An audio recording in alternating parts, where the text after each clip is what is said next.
Channel को subscribe करो पहले। हाँ जल्दी करो, मुझे पता है कि आप लोग नहीं करते हो, वीडियो देखते हो लेकिन सब्सक्राइब नहीं करते। ये लाल कलर का बटन नहीं से दबाओ, जल्दी दबाओ, जल्दी दबाओ, फिर मैं शुरू करूँ। दबा दो जल्दी, दबा दिया, घंटी भी दबा देना, ठीक है।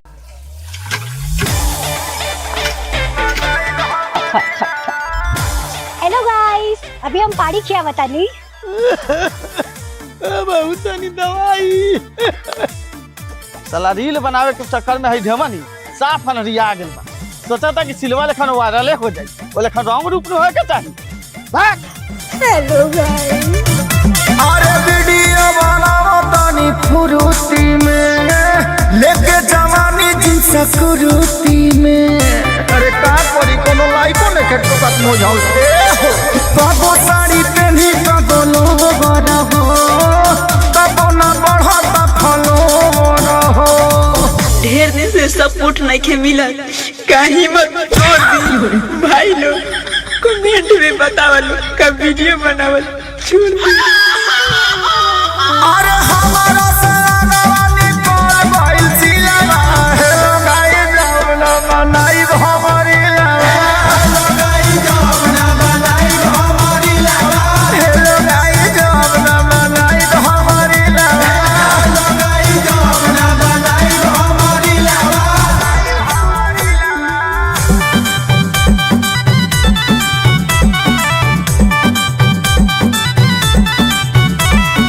बहू है गरीब, सपोर्ट कर दीजिए भाई। हेलो गाइस जावना बनाई हमारी लावा। हेलो गाइस जावना बनाई हमारी लावा। कोनो ये शिकारी स्टोरी न लगाए, माल नंबर 1 बारू कमेंट न आवे। न बढ़ावे लोग लाइक न दबावे, करी न क्रिएट ये दादा देखा के पेट ये दादा। फूल है गुलाब के सुगंध लीजिए, पत्नी है गरीब के सपोर्ट कर दीजिए। बहू है गरीब के सपोर्ट कर दीजिए भाई। कोई को भाड़ा भखले रही जाके मंदिलवा। हेलो गाइस जावना बनाई हमारी लावा। हेलो गाइस जावना बनाई हमारी लावा। हेलो गाइस जावना बनाई हमारी लावा। हेलो गाइस जावना बनाई हमारी लावा।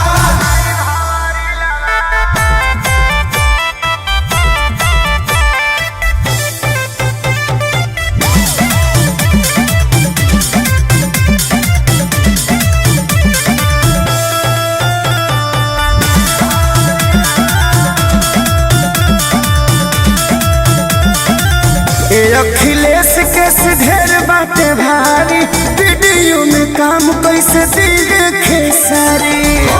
तू सारी देखा मदारी का कजहिया चाली हमारा भाग लगा दे मारा के तुम्हें। ढेर दिन से सपोर्ट नहीं के मिला, कहीं मत छोड़ दी भाई लोग। कमेंट में बतावल कब वीडियो बनावल छोड़ दी। केतनो दिखावा तानी सीना के तिलावा। हेलो गाइस जावना बनाई हमारी लावा। हेलो गाइस जावना बनाई हमारी लावा। हेलो गाइस जावना बनाई हमारी लावा। हेलो गाइस जावना बनाई हमारी लावा। লাইক কর, কমেন্ট কর, ভিডিওটা ভাইরাল কর, তাড়াতাড়ি কর। टूट गइल दिलवा, करी न क्रिएट ये दादा देखा के पेट ये दादा। फूल है गुलाब के सुगंध लीजिए, पत्नी है गरीब के सपोर्ट कर दीजिए। बहू है गरीब के सपोर्ट कर दीजिए भाई। कोई को भाड़ा भखले रही जाके मंदिलवा। हेलो गाइस जावना